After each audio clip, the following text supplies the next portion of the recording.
Office থেকে 4 দিনের ছুটি নিয়েছিলাম। আর এবারের ট্যুরে হচ্ছে সীতাকুণ্ড, চিটাগাং থেকে বান্দরবন, আলীকদম, তারপরে হচ্ছে রাঙামাটি, খাগড়াছড়ি গিয়েছিলাম। তবে আমার মেইন ফোকাস ছিল হচ্ছে সাজেকে যাওয়ার, কিন্তু আমি সাজেকে যেতে পারিনি।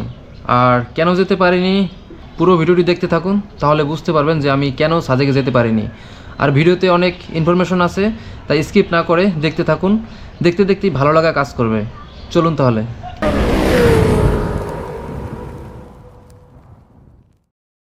হ্যালো গাইস, কেমন আছেন সবাই? আশা করছি সবাই খুব ভালো আছেন।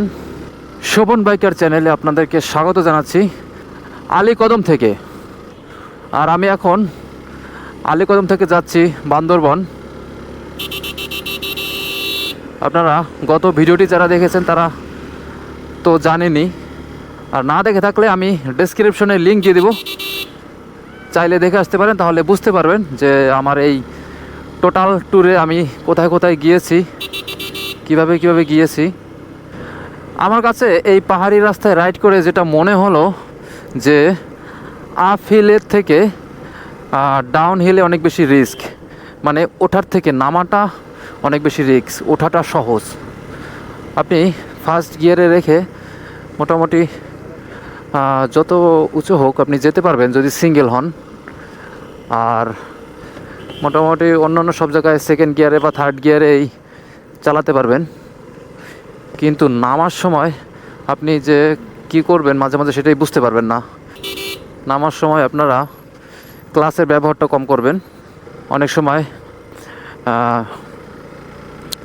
ডাউনে থাকা অবস্থায় মোড় থাকে অনেক, তো ওই সব মোড়গুলো যখন আপনারা পার হবেন, যদি কখনো ক্লাস প্রেস করেন, তাহলে যেটা হতে পারে যে আপনি ক্লাস প্রেস করার সাথে সাথে গাড়িটা অনেক বেশি ইজি হয়ে যাবে, ফ্রি হয়ে যাবে, ওর ঢালুতে নামতেই থাকবে। আপনি তখন যখন মোড় আসবে তখন সে কন্ট্রোল হারিয়ে ফেলতে পারেন। তো এখন যেহেতু প্রায় সন্ধ্যা হয়ে আসছে, আমরা তো এখন আজকের মধ্যে তো বান্দরবন যেতে পারবো না, আমাদের কোথাও থাকতে হবে। তো এখন এখান থেকে আগে চকরিয়া যাব, চকরিয়া গিয়ে কিছু খাওয়া দাওয়া করব। দুপুরে এখনও খাওয়া দাওয়া করিনি। তারপরে দেখি যদি চকরিয়া থেকে আরও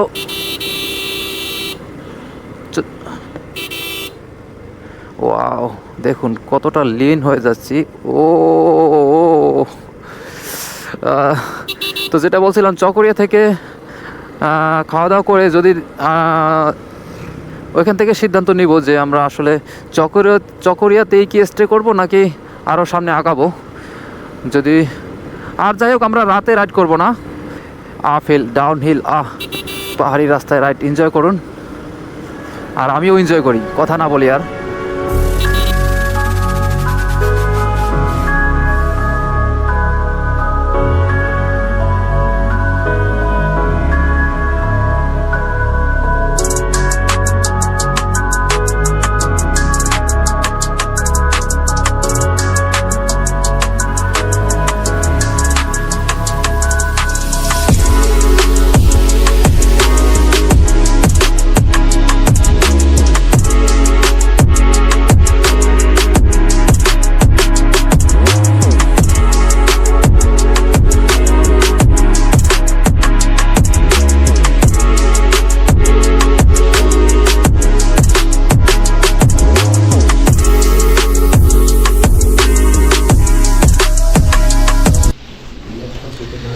শুভ সকাল বান্দরবন থেকে।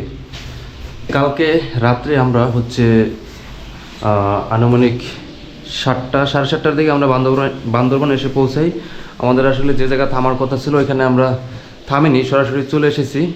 কারণ হচ্ছে সন্ধ্যা পর্যন্ত হচ্ছে রাইড করাটা তেমন কোনো সমস্যা ছিল না, এই জন্য যেহেতু বেশি রাত হয় না, এই জন্য সরাসরি বান্দরবন চলে এসেছি। তো এখন আজকের আমাদের ট্যুর প্ল্যান হচ্ছে বান্দরবন থেকে যাব সাজেকে যাওয়ার আগে কিন্তু অবশ্যই হচ্ছে দীঘিনালাতে আপনাদের হচ্ছে আর্মি ক্যাম্পের ওইখান থেকে অনুমতি নিয়ে বা ওনাদের হচ্ছে আর্মিরা সাথে করে নিয়ে যায়, আমি যতদূর জেনেছি। তারপরও যেতে যেতে সব কিছু আপডেট আপনাদেরকে দেব। তো ঠিক আছে, এখন বেরিয়ে যাচ্ছি, আমাদের ব্যাগ ট্যাগ সব কিছু রেডি।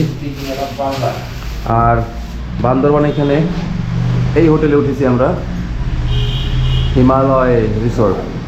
খারাপ না হোটেলটা, সব কিছু মোটামুটি ঠিকঠাক আছে। ছোট্ট একটু বারান্দাও আছে। দেখুন,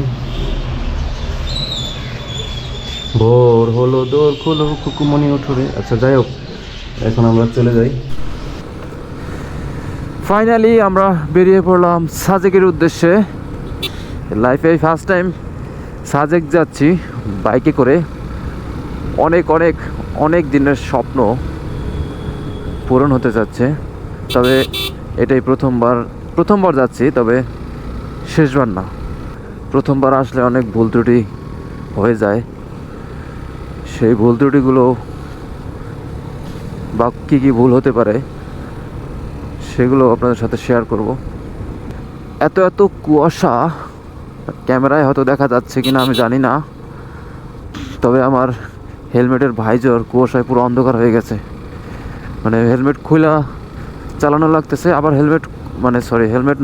হেলমেটের ভাইজর খুলে চালানো লাগতেছে। আবার যদি ভাইজর খুলিও, সেক্ষেত্রে আবার মানে বৃষ্টির মতো চোখের মধ্যে এসে পড়তেছে। তো বিষয়টা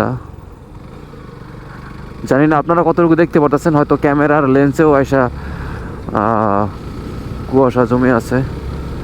রাস্তাটা এমন যে বাইক রাইড করতে ভয় ভয় লাগতেছে। অনেকক্ষণ যাবৎ বাইক রাইড করতেছি,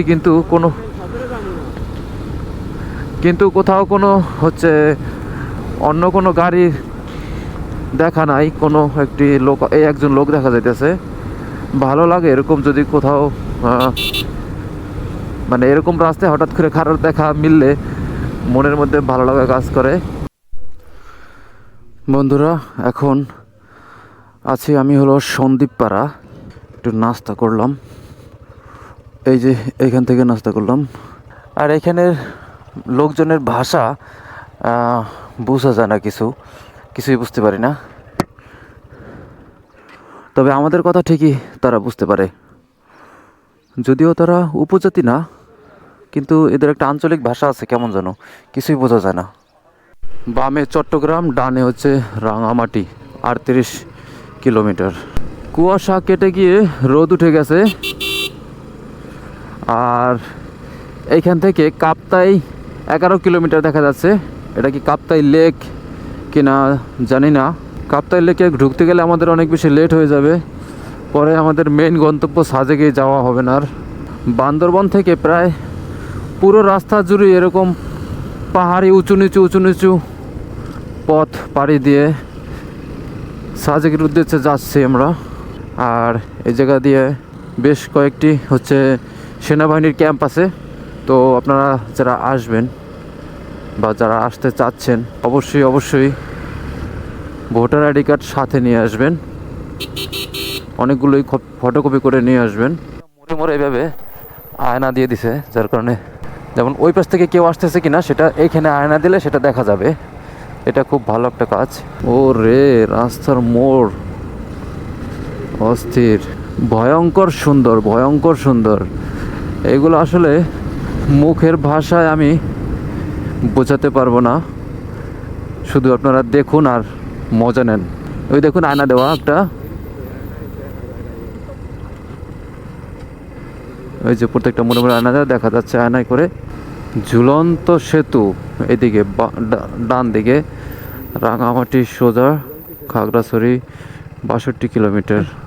আপনারা যারা ম্যাপ দেখে সার্চ দিয়ে আসবেন, তারা যদি সরাসরি সাজেক লিখে সার্চ দেন, তাহলে আপনাদের হচ্ছে ভুল একটা রুটে নিয়ে যায়, যেটা হচ্ছে যে একটা আর্মির ক্যান্টনমেন্ট।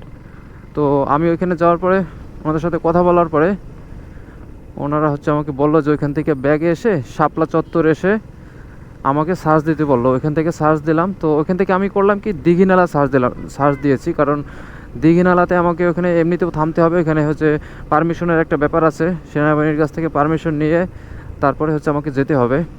তো এই জন্য আপনারা যারা আসবেন, তারা আগে সরাসরি সাজেক সার্চ না দিয়ে দীঘিনালা সার্চ দিতে পারেন। তারপর যদি লোকেশন ভুল দেখায়, তাহলে আপনারা কাউকে জিজ্ঞাসা করলে সহজেই দেখাই দেবে। এখান থেকে খুব কাছেই। দীঘিনালা থেকে পারমিশন বা কখন কি ওইখান থেকে ছাড়বে আমাদের, সেটা জানি না এখনও। পারমিশন নিয়ে ওখান থেকে যখন রাইড শুরু করব, তখন হচ্ছে আপনাদের সাথে আবার কথা হচ্ছে। দীঘিনালা থেকে সাজেকের জার্নিটা আপনাদের সাথে শেয়ার করব। দেখুন বন্ধুরা, আমি আপনাদেরকে যেরকমটা বলছিলাম যে দীঘিনালাতে হচ্ছে আপনার যে পারমিশন নেবেন সেটা দীঘিনালা না, এটা হচ্ছে যে বাগাইরহাট আর্মি ক্যাম্প। ওই যে দেখা যাচ্ছে কিনা আমি জানি না, বুঝতে পারতেছেন কিনা, কিন্তু এইখানটায় আসলে এখান থেকে আপনাদের হচ্ছে অনুমতি বা অন্য সব কাজ শেষ করতে হবে। এখানে ক্যান্টিন আছে, খাওয়া দাওয়া করতে পারেন। কিন্তু সব থেকে খারাপ লাগার যে ব্যাপার সেটা হচ্ছে আমি যেতে পারতেছি না, কারণ হচ্ছে আমরা অনেক লেট করেছি। এখান থেকে 2টার সময়, মানে 2টার দিকে এখানে 2টো থেকে এসকর্ট ছাড়ছে এখান থেকে। তো যদি আমরা 2টার একটু পরেও আসতাম, 5-10 মিনিট পরে, তাও হচ্ছে আমাদেরকে যেতে দিত, কিন্তু এখন আমাদেরকে যেতে দিচ্ছে না। আমি অনেক রিকোয়েস্ট করলাম, এখানে যে এক ভাই আসছিল সেনাবাহিনীর, অনেক বলার পরেও ওনারা বললো যে যাওয়া ঠিক হবে না, এখন গেলে আমাদের নিজেদের মতো করে যেতে হবে। তো ওইখানে অনেক ঝামেলা আছে, অনেক সময় অপহরণ হয়, তো এসব রিস্ক নিয়ে আর আমরাও ভাবলাম যে থাক, দরকার নাই যাওয়ার।